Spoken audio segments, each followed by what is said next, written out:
Hello and welcome back. Yeah, got my water, got my alarm. We're all good. And yeah, just talking about all that stuff, exciting stuff.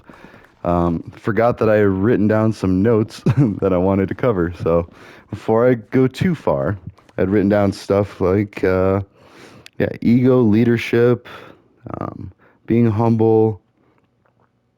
Actually, science is like common sense. Let's talk about that. So, science is observation, recording, learning, and then new observation, rinse, cycle, repeat. Like basically all of that is okay, we have this idea, this hypothesis. All right, now let's test this hypothesis. Okay, what happened? And then do we notice anything about the test? Like maybe the test isn't accurate, maybe, or maybe it could be better, or you know, or do we learn something along the way where it just invalidates or just makes it all not worth it anyway, or make it not matter? Sorry, invalidates, like it's no longer a valid concern, no longer a valid issue. Like, yeah, that's basically science in a nutshell. And so why I say common sense is because people that generally be could be described as having a lot of common sense have just seen a lot. And like maybe that's even not even going far enough. Like have seen a lot of problems and solutions in different perspectives. Because that's all really that's life in a nutshell. Like everything all life is, you know, you're born, you have some problems, you solve the problems, and then you die. Like, but you enjoy it along the way. But in order to get that maximum enjoyment out of your time on this earth, you need to be able to problem solve as efficiently as possible so you reduce all the friction. Now, a certain amount of friction is required, otherwise, go launching out into space. Like, and I know that doesn't make sense. It's all metaphorical stuff, but basically, and I almost wonder if that isn't like the original like snake and I hate how we keep going back to like religious stuff because it really is kind of like uncomfortable for a lot of people. However, it is kind of important. So one thing that bugged me about Christianity was like the snake and the apple and like knowledge and just I've heard a few different like explanations of it, but basically from what I understand, it was like knowledge or the knowledge of self or like they knew that they were naked so then they knew about sin and then they knew about but then that kind of like leaves it out. Like, were they sinning before? Like, what if they just went over and just like chopped up an animal or something in the Garden of Eden? Like, would they be punished for that? And does life and killing go equally? Not really. In fact, and I think about the Simpsons when they're in the Garden of Eden, and Homer just takes a piece of a pig off and eats it, and it's bacon. Like, that's why I love Simpsons, South Park, all of these like I don't want to say adult cartoons, but like more mature cartoons. But even then, like kids, the age at which that seems, I don't know, like I'm all for protecting innocence, but at the same time, I'd rather protect it in the other way. So you might have noticed a theme about me, like, uh, rather than targeting the cyber criminals and like catching them and punishing them, like, yes, I'm still all for that. Like, we'll still do that, but I'm all for focusing on preventative, cybersecurity. Like, that just makes a lot more sense to me. And it sounds hippy dippy, of course. Like, and South Park has an episode on it, and Simpsons did it before that, probably. I'm still cracking up about Casa Bonita. Like, if they are gonna read it too, they're gonna read what I said. It's gonna be like. And then the double whammy, one day down the future, if I get big doing my educational stuff, they're going to see that video and then they'll be like, huh. I mean, not surprised because, like I said in the other video, I got a Cartman sticker on my first laptop. Like, and mind you, it is a ghetto laptop that I still used up until, I mean, whew, didn't have these fancy machines growing up. I did have a personal computer in high school, but not middle school. We had a family computer in middle school. And then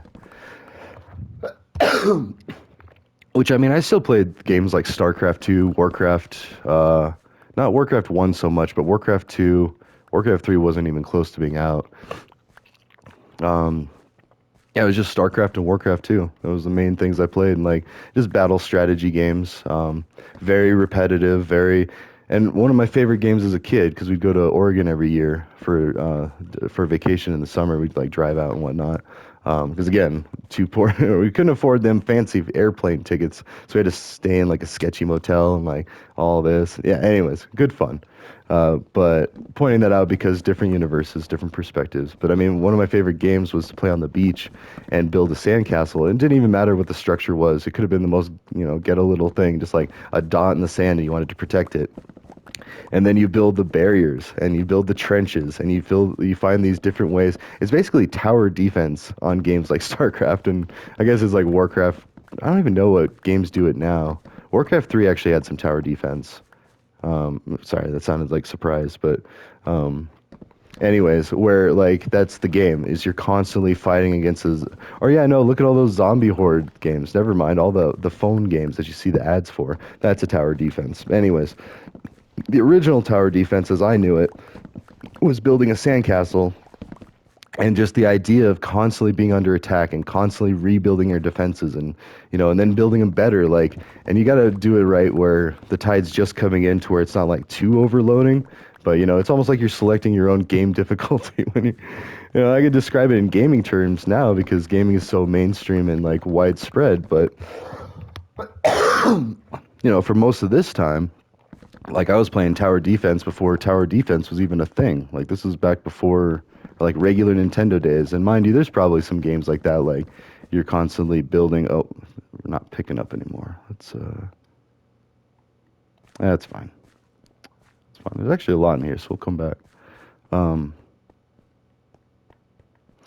Anyways, yeah. My point being, actually, I don't even know where we got off on that tangent. Science. We were explaining science. Because it's important. I mean, when you're discussing a lot of like politics and stuff, like, and you get into these discussions with other people, just throwing these things around. Oh, that was another thing. Sorry, let's actually ignore all that. Science, that's good. You need to know it, but no, this other thing. I was having a Twitter discussion about mental health in schools, and for those of you that don't know, we just finished Mental Health Awareness Month, and now we're in Pride Month, and a lot of these things, I don't know, just there's the argument for every month should be so and so and every or whatever, or like we don't need it, whatever your opinion was. We did have Mental Health Awareness Month, and that should concern you because you have a mental that needs to be healthy. Like you don't want to be insane in the membrane, like like Futurama and Simpsons have all done spoofs about that. But Cypress Hill had a song that was insane in the membrane. uh Forgot what I was doing there for a second. And yeah, we listened to a lot of that growing up. I mean, we were mountain kids. We didn't have a lot going on, and we had dial-up internet that was very bad. So, I mean, it's another reason why I'm so much more optimistic about the future is because we are getting more connected. It's just a matter of using that connection effectively, like the most efficient use of communication tools to where we can actually enhance our society and just do good for ourselves and others. Because remember, this is all for all of us. It's not like I'm going to just jump on a spaceship and fly out of here like, bye, see ya. Like, no, this is benefiting me. Like, I've got some vested stock in the world being healthy. And see, that's the biggest problem is like people, they believe in this finite resource thing where, I mean, yes, there are certain resources that are finite, but, at the drop of a hat, we can just, change everything, just declare everything like, all right, now we're just like everything's free. Or, that's, really hard for people to fathom, but at the same time, not. Like, as long as you work hard and you're doing something, you have money magically appear in your account. And of course it was a lot different back in the day where you had to same amount of work. It's just there just wasn't, I don't know. This always reminds me when I start talking about this stuff to my econ professor. I won't say his name, but I do remember him, and yeah, he would always say he's a cheerleader for like growth, as long as it was a positive GDP. And he explained like several times in several ways that like just our condition. I mean, you think about what the average household has now compared to what they have in the past. And I'm thinking tech more so, but even cars too. Like, I remember my parents talking about they had the one family car growing up, and the dads or whoever worked on the cars had to know cars really well because if that thing broke down, like they were dead. Like they could have not like died like just for overnight, but they could have been in poverty, homeless, like lost everything, like because then they can't work, and if they can't work, they can't pay the bills, they can't keep the house. Like, in fact, I remember that was a Three Stooges game for Nintendo, and this is how bad we had it for regular NES. The whole game was to make money so the bank didn't steal your house, like or didn't foreclose on grandma's house or whatever. And it's like you got the Stooges running around doing honest work, as much honest as they can to get fast money, and it's like just so their grandma wouldn't be homeless and like on the streets. Like, oh man. And that's what we played as kids. So anyways, enjoy your Minecrafts, your Fortnites, your Bloodborne, like all these really cool games, Borderlands. Like, nah, we had blocky GoldenEye was our best shooter, and back in my day, I'm already doing it. I'm not old. So that's more optimism in how efficient and quick we're moving with things now. But and not to scare anyone too. Like, we're not moving at a rate that's really all that. I mean, if anything, we're just removing the existing friction to make our lives the best that they can be and the safest that they can be. Because you got to remember, if the entire world is safe, like if we're not worried about who's going to invade who, then we also don't have to worry about who's going to kill who. Unless, like, crimes of passion or these like situations where, or these outlying corner cases of blind spots. I'm not saying that we can completely erase crime, but we can get it down there really well. I mean, and there is also that whole thing that might not even be true because we don't have any real way to test it. The Matrix, how they said they couldn't make a paradise because, for anyone who hasn't watched the movie, because people exist like that. Anyways, go out and see the Matrix if you haven't, because like it's things like that that are the reason that we need to think things through, especially concerning like religion, because you don't know for sure, and you won't know. And even like from the facts that we know, um, wait, do I have any pumpkins? Like, no, pretty scarce on pumpkins. All right, let's just go get a bunch more because we have a ton. We need to kind of unload it there. But anyways, no, just understanding the possibilities of situations, like how likely is something to happen or how relevant is a concern. Like these need to be basically considered in every day of your life. Like every decision you make, you need to have like a sliding scale of how relevant is this to me, how important is this to me, and how dangerous is this if it goes unaddressed. And that sounds kind of bad, but the best way, or even saying that, you should still have like what is that? Something to bridge the divide between like, hey, I'm not going to do this, but I can do this. Like you still need to be able to try to offer some kind of like negotiation or compromise. And this is just from, interacting with a lot of people. Like this is the way things really work smoothly. I mean, and it's still got to be legal, like you see in the movies, like, oh, grease the palms and all that. And that might actually work if you have a lot of money, but for those of us that have to be a little craftier and law abiding, no, I'm just kidding. You really can break the law when you get wealthy, though, because it's like you can afford the lawyers to find the loopholes. That's, you pay for it, but it's like, and then you got normal people out there, like they accidentally like cheat on their taxes or something. Like, I don't know, it's not that bad, but they goof, like doing the same stuff that Richie Richards do, and then boom, shackles in a prison. So I'm just kidding. It's not that bad. We are getting better in that area as well. You got to remember, I grew up in a prison town. Like, our main industry was making sure that people stayed in a cell for something that they did and that probably will never do. I don't know. I can't say that because an unfortunate side effect of our Department of Corrections is it does manufacture better criminals and worse criminals. And by that I mean better at what they do. So they won't get caught a longer ways down the road, but they still always, get caught.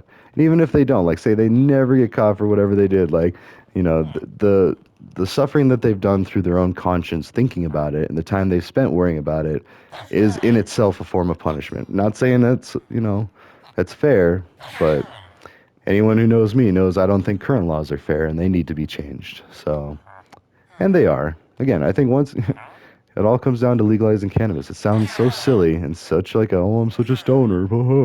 But no, it is, because then like without that, cartels wouldn't have such easy black markets for money. So then that gets hindered. But then at the same time, we need to be fixing Central and South America to where cartels don't need to exist. Like, and whatever your stance is on like those kind of drugs, like I'm, oof, yeah, especially like meth and heroin. Like people should never do those two. Like, and we had books growing up. We had parents that worked in the prison, so they had like direct relations of what can happen to you if you get caught with those things. So there was a deterrent. And then also, I mean, because we had that drilled into our minds, like, oh, don't touch any like hard drugs, get you like 10 years in prison and all this. And so, yeah, okay. But we were more worried about the prison time than like what those things would be doing to our bodies. And that's what you need to think about. Like, and people roll their eyes when people start talking like diet and all this because there's been so many fads and people thinking that they got like the one true easy answer, and the answer is it's not easy. It's not true. Like you do have to take the time to figure out what works for you, and until you actually know what works for you. And that's the other thing too, is like you might need to try a couple diets if you're looking to lose weight or more exercise, changing up your habits. Like there's many different ways to lose weight. I'm actually about to try to lose some weight here too. Like I've started getting a little lazy in that area because now I'm like more focused on other things like kids and work. So but I mean there's still easily time for the gym or home stuff, and I plan on doing at least jam boards for weightlifting. Like, I mean, I could tell you right now, we could actually like go over it, or well, maybe not right now. Let's let's try to focus on what I had written, and then we could. I don't know. So I was also thinking like I could do the GED thing would be a more useful musing because I do have a GED video. It's like an hour and a half, maybe even 2 hours of a stream. It's ridiculous, like, but it really covers, and it's just the math section. Ugh. But it really covers it really well. So, and basically, I'm doing practice tests. There's a website that it's kind of hard to find too. I tried to search it, and I wasn't finding it at first. And then I found in the videos that I had posted, I was like, oh, here's the link, and the link still worked, but I wasn't able to really find it. I didn't really try too hard, honestly, but I just find that weird if it's like not easily apparent to see where I would find something like that, like, oh, free practice test here, or even just practice test here. I feel like it was buried in the site. Because I'm also still not unsure. I'm still not sure if it costs money to take. Like, I want to say yes in this state, and I think it depends on the state. And you might be able to get vouchers, it sounds like, from the government or something. And then, see, even that just gets lost in like, there's no simple like yes or no that I've found yet. And it might exist, I don't know. But, anyways, the point is the GED. It's really not too hard. I mean, people that don't finish high school, just the amount of living you'll do having to go work and earn a living and try to start your own life without school, like especially without a high school degree like that.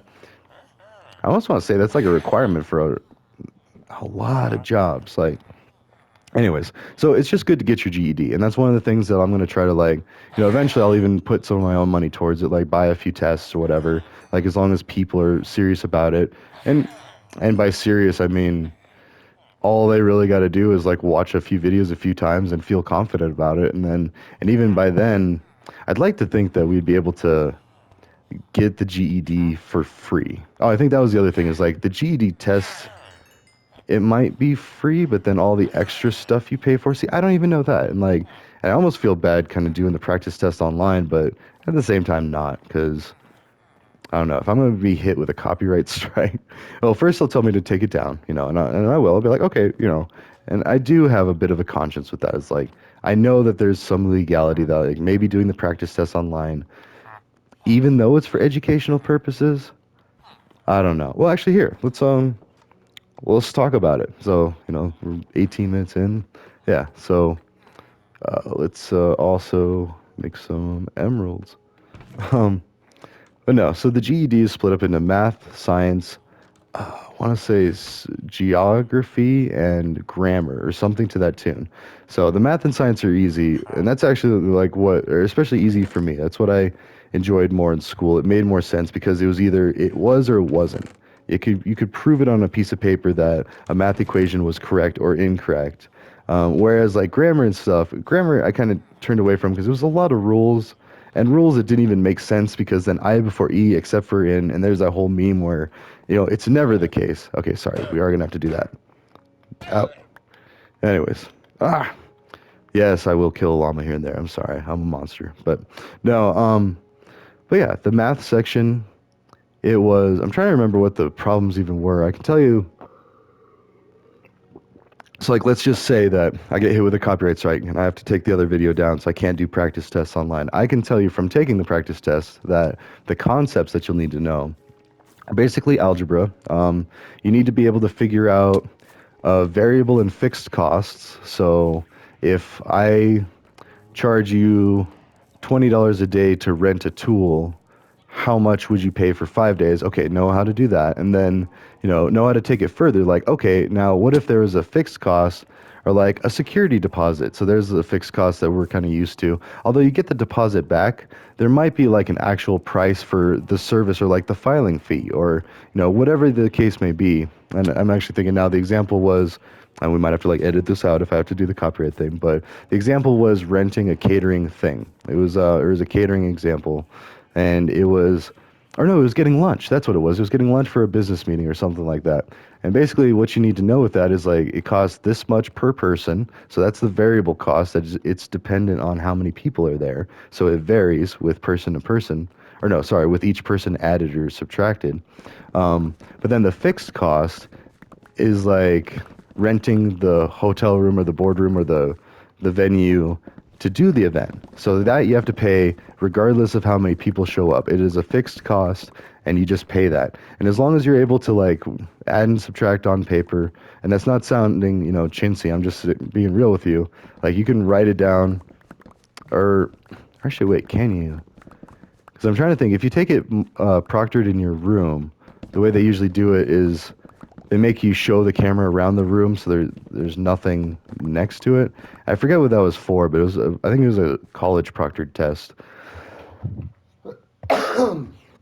Or maybe it was something where you tested out of taking a class. But anyways, I know someone that had to do that. Anyways, and you have plenty of time too. With most of these tests that you have to take in your life, like they'll give you plenty of time. So anyways, what I'm saying is like make sure you get it right. Relax, take your time, general test taking skills. And yeah, and so then what else was in math was basically, and yeah, maybe I'll do that after this video. I'll just go do the math test, and like, or just bang out all four of them. I don't know. That's like a good 2 hours, and it's already getting kind of late, but maybe I'll just do the math one and then keep doing, but I can do like 6 or 8 of Minecraft. That's so bad. I don't know. Anyways, the other questions were judging from a chart. There was a chart taken for how much a tree grew, and then it was asking questions about just kind of manipulating the numbers of a chart. Like, how much did it grow between, so if it's recording tree growth, and then there's a corresponding graph with like, it was this big at this date, and then as it goes further in time, like further away from the origin.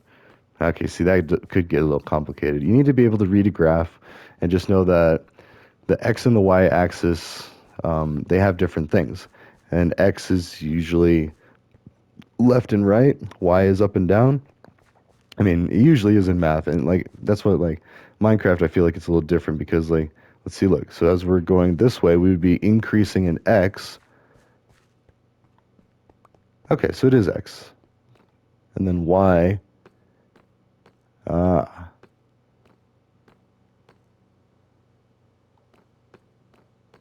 Wait, am I just ridiculous now? Because I feel like... Yeah, okay, never mind. No, it is weird. Sorry, it's inverted. So as we're running south, if you look on the map, we're running down or south, it's actually increasing. So it's getting closer to 0, and that's backwards. So normally, if you're going up on a y-axis, so yeah, we can explain math through Minecraft. If you're going up, it's increasing the y coordinate. And so that's why I was confused, because it is increasing, but in the negative direction. So right there, if you're uncomfortable with negative numbers, just imagine it how far away from 0 you're moving. And that's important for computer science later on too. Like, first get your basis in math and science. And that's why I encourage everybody to take the GED. That's if they didn't succeed in high school, mind you. Like if you succeeded in high school, at least enough to just get through it, then, because that's really all it is, like the piece of paper, as long as, no, I can't say that, because you do need to pay attention to as much as you can and get as high a grade as you can, because it really does come in handy. Like, I don't know, it's like there's so much doubt sewn into people that they don't take school seriously, or maybe, like I said the other day, like maybe they're hungry. I mean, or maybe their home life isn't all that great, or maybe there's a ton of different reasons why. It doesn't matter. If you didn't do good in high school, you should do the GED and just know that watching videos like these or interacting with people, like studying things, like it all adds up. It all adds up to like observations and understanding, your understanding of this world, this universe, all that. So, anyways, back to math. It is basically like algebra as long as you know. I was joking about that too. If you ever work with a cash register, you're doing algebra. You're finding the unknown, which is the change to give back. So you have a price, you have a factor of what they give you, and then you have to find the difference. Like, okay, how far away is that from the price? And then you give them that difference. And so basically that's saying you're finding out one portion of an equation, and then you can get more advanced with it. But as long as you can understand that first, like first you do like x plus y equals z. I mean, so that gets really complex. But let's say z is the price. Or wait, no. Z in this case would actually be what they give you. So they say they give you $60 for something that costs like $53. Okay, so 60 is what it adds up to. So x plus y equals 60. Well, we know x, the price, so that's 53. And so the change or the remainder of that that adds up to that would be 7. And so, and you can write it the other way too. Like, so if we have 53, or no, 7 equals, wait, no, oh my gosh, I'm trying to do this in my head. Using such weird numbers. So, no, because you could also do it as like trying to find the missing part when you know, or okay, there you go. So now you know the change and you know the price, but you can't remember how much you gave them. Or, I don't know, that's a little different. Like, and that's kind of a weirder situation. Like, but okay, so say you're double checking the change. Say you have 6 and you're trying to add it to the price to equal what you gave them. See, right there, you're doing the other part of algebra in your head when you're checking the change that they gave you. So that's what I'm saying is like, don't get down on yourself if you don't do it the first time in high school. Like, just living and experiencing and like paying attention to things too. Like, just start thinking about things like, okay, and it is important if like you only have so much money, and maybe that's why it seems obvious to some, but not too obvious to others. It's like if you've always had things just kind of like handed to you, like, and that's not even fair to say, is like, don't go hating on people that have had everything handed to them, but just know that they might not understand why certain things are more important to you. And that really becomes apparent when you go to like other countries. Because I mean, especially like that's why you need to study the country, because you shouldn't just go to another country and just assume that it's a poor country, or like like you need to watch what you do and say as to not offend them. You should do that anyway, but like research the country, because for all you know they're doing better than America, like it's, and then it's really awkward. Then you're just like that pompous American. Like, we already got to worry about looking like that anyway, unfortunately. But that's because half of us live in one way. And see, there it is. There's the easy explanation of why things are the way they are. Is America is a huge country that was populated very quickly by a bunch of renegade people that were just so gung ho about, and it's a good and bad thing. Like, it's a horrible thing for what happened to the natives, but then it's a good thing for like humanity as well. No, sorry. What happened, the way we did it is never going to be good for humanity. But what I'm saying is like the ends, the where we are at now. Oh, sorry. Actually, that got mucked up. But that's how we explain how it is because half of the people lived in small towns, half of the people lived in cities, and then they interacted. And the more they interacted, the more problems that we had come up. And the faster we solved them because we just had all this land and all these resources and all this stuff. Like, it would be like if someone hijacked and did rule the world and then used it to make the world better. Like, you ever wonder that, like, Bond villains, like, if they were trying to conquer the world, like, a lot of times you got to wonder, what if they were just trying to fix it and put it back and give it back? Like, maybe the governments are the inefficiencies. I'm just kidding. Don't go out and be a Bond villain. But yeah, we still got a minute. So the point is like, just understand that half of America thinks one way and the other half thinks the other, quite understandably, because of how they lived.